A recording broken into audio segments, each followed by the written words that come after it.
Le mois de février, c'est le mois de la comète Lulin, une comète qui a été découverte en juillet 2007 et avec une magnitude qui avoisine actuellement les 6,5. Elle est visible avec une paire de jumelles.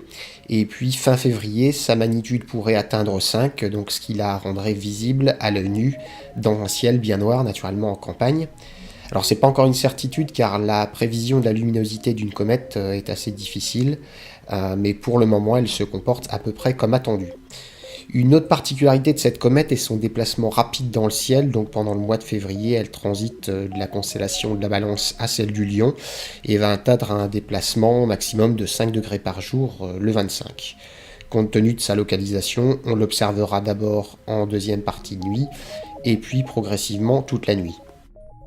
L'orbite de la comète se situe quasiment dans le plan de l'écliptique, c'est-à-dire le plan de l'orbite de la Terre.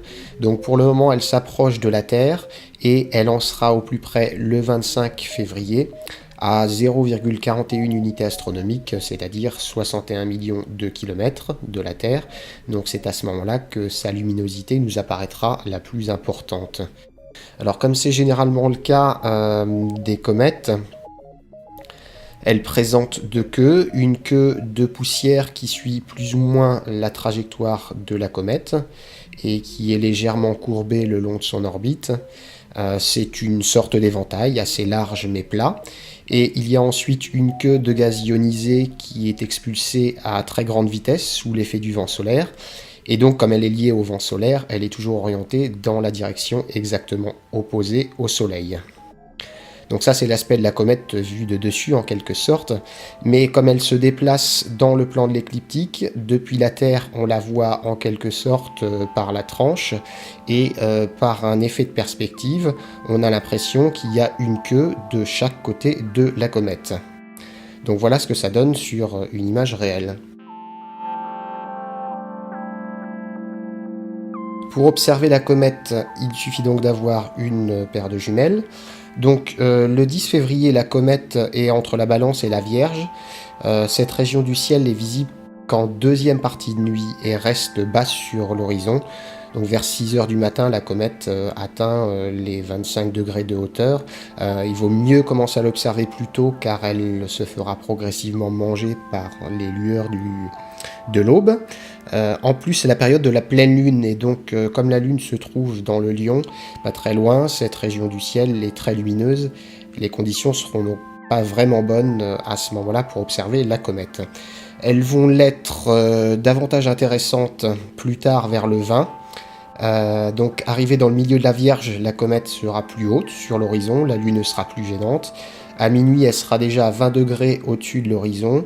Et vers 3 h, elle atteindra environ 35 degrés.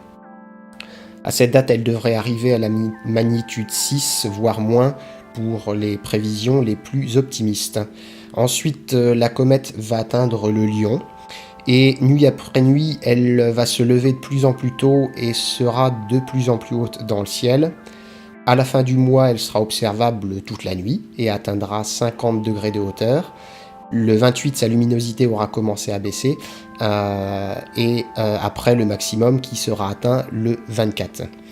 Donc voici maintenant quelques dates particulières où la comète sera plus facile à repérer et où l'observation sera plus intéressante. Donc d'abord le 16 février, au matin, la comète passe au-dessus de Spica, à 3 degrés seulement de l'étoile, donc c'est l'étoile la plus brillante de la Vierge. Et donc il suffira de pointer aux jumelles cette étoile très brillante visible à l'œil nu, et naturellement la comète sera immanquable à ce moment-là. La nuit la plus intéressante pour l'observation de la comète, c'est la nuit du 23 au 24 février. Alors d'une part, la comète se rapproche de sa plus courte distance à la Terre.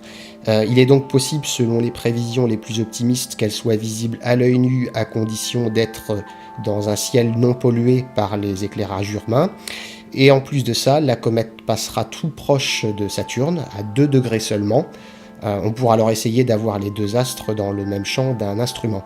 Alors comme la comète se déplace très vite, Saturne sera un bon point de repère pour se rendre compte du déplacement justement de la comète qui sera perceptible le temps d'une séance d'observation. Et pour terminer, le 28 février, La comète va passer à 1 degré seulement de Régulus, l'étoile la plus brillante du Lion, donc ça représente seulement 2 fois le rayon, enfin 2 fois le diamètre de la pleine lune. La luminosité de la comète aura commencé à décroître, mais bon, le spectacle restera facilement observable avec des jumelles.